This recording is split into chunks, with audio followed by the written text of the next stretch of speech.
সবাইকে আসসালামু আলাইকুম। আজ আপনাদের বানিয়ে দেখাবো বড়ই ভর্তা। কোনো রকম শিল পাটা অথবা হামানদিস্তা ছাড়াই আজকে বড়ই ভর্তাটা আমি আপনাদের বানিয়ে দেখাবো। আশা করি আপনাদের ভালো লাগবে। বড়ই ভর্তা বানানোর জন্য এখানে আমি টক মিষ্টি বড়ই নিয়েছি। আপনি চাইলে টক বড়ই দিয়েও এই ভর্তাটা বানিয়ে নিতে পারবেন। এখানে আমি বড়িগুলোকে খুব ভালো করে ধুয়ে নিয়েছি। ভর্তা কতটুকু বড়ই দিয়ে বানাবেন সেটা একেবারেই আপনার ইচ্ছে। যেই বড়ই দিয়ে ভর্তাটা বানাবেন সেই বড়িগুলোর এভাবে বোটাটা ফেলে নিতে হবে। আজকে যতটুকু বড়ইয়ের ভর্তা বানাবো ততটুকু বড়ইয়ের আমি বোটাটা ফেলে নিয়েছি। এবার বড়িগুলোকে আমি একটু কেটে নিব। যেহেতু শিলপাটা অথবা হামানদিস্তা ব্যবহার করব না, তাই কেটে বড়িটা ভর্তা বানালে খুব সহজেই বড়িগুলোকে থেতো করে নেওয়া যাবে। বিচিটাকে একটু আলাদা করে রাখতে হবে, কারণ বিচিটাও পরে আমি একটু থেতো করে নিব। ঠিক একইভাবে আমি বড়িগুলোকে কেটে নিব। ভর্তার জন্য বড়িগুলো কাটা হয়ে গেছে। এবার আমি ভর্তাটা বানাবো। ভর্তা বানানোর জন্য আজকে আমার লাগবে একটা বাটি। এই বাটির মাঝে আমি নিয়ে নিব কাঁচা মরিচ। এখানে 2টা কাঁচা মরিচ আছে। আপনি কতটুকু ঝাল খাবেন তার উপর ডিপেন্ড করে মরিচের পরিমাণটা কম বেশি করে নিতে পারেন।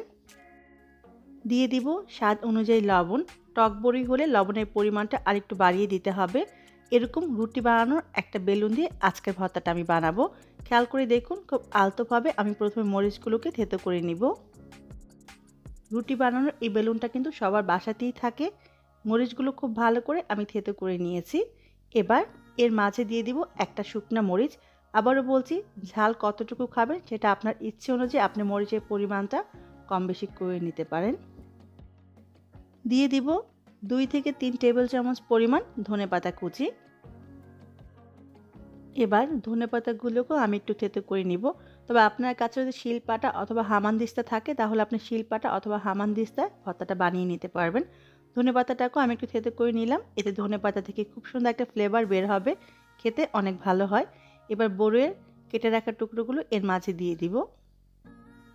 এবার বড়ইয়ের টুকরোগুলোকে আমি থেতো করে নিব। তবে এই সময় বিচিগুলো দেওয়া যাবে না, কারণ বিচি সহ কিন্তু থেতো করা যাবে না এবং বিচিতে বাড়ি লাগলে কিন্তু কাঁচের বাটি ভেঙে যাবে। খুব আলতোভাবে আমি বড়ইয়ের টুকরোগুলোকে থেতো করে নিব। বড়িগুলোকে খুব ভালো করে আমি ছেঁচে নিয়েছি। এবার এর মাঝে আমি যে বিচিগুলো আলাদা করে রেখেছিলাম সেই বিচিগুলো দিয়ে দিব।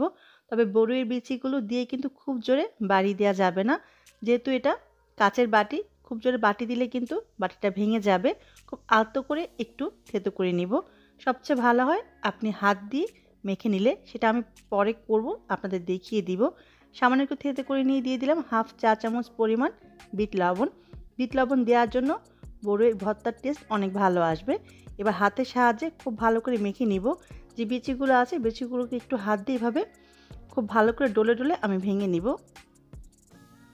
যে কোনো ভর্তা এভাবে হাতে মেখে নিলে এর স্বাদ কিন্তু অনেক বেড়ে যায়। এবার সবগুলো উপকরণ একসাথে খুব ভালো করে মেখে নিলেই তৈরি হয়ে যাবে খুবই মজার বড়ই ভর্তা। এবার আপনি আপনার পছন্দ মতো পরিবেশন করুন বড়ই ভর্তা। রেসিপি ভালো লাগলে প্লিজ আমার চ্যানেলকে সাবস্ক্রাইব করার অনুরোধ রইল। সবাই অনেক ভালো থাকবেন, আমার জন্য দোয়া করবেন। আবারও দেখা হবে সহজ এবং মজার কোনো রেসিপি নিয়ে। ততক্ষণ পর্যন্ত আল্লাহ হাফেজ।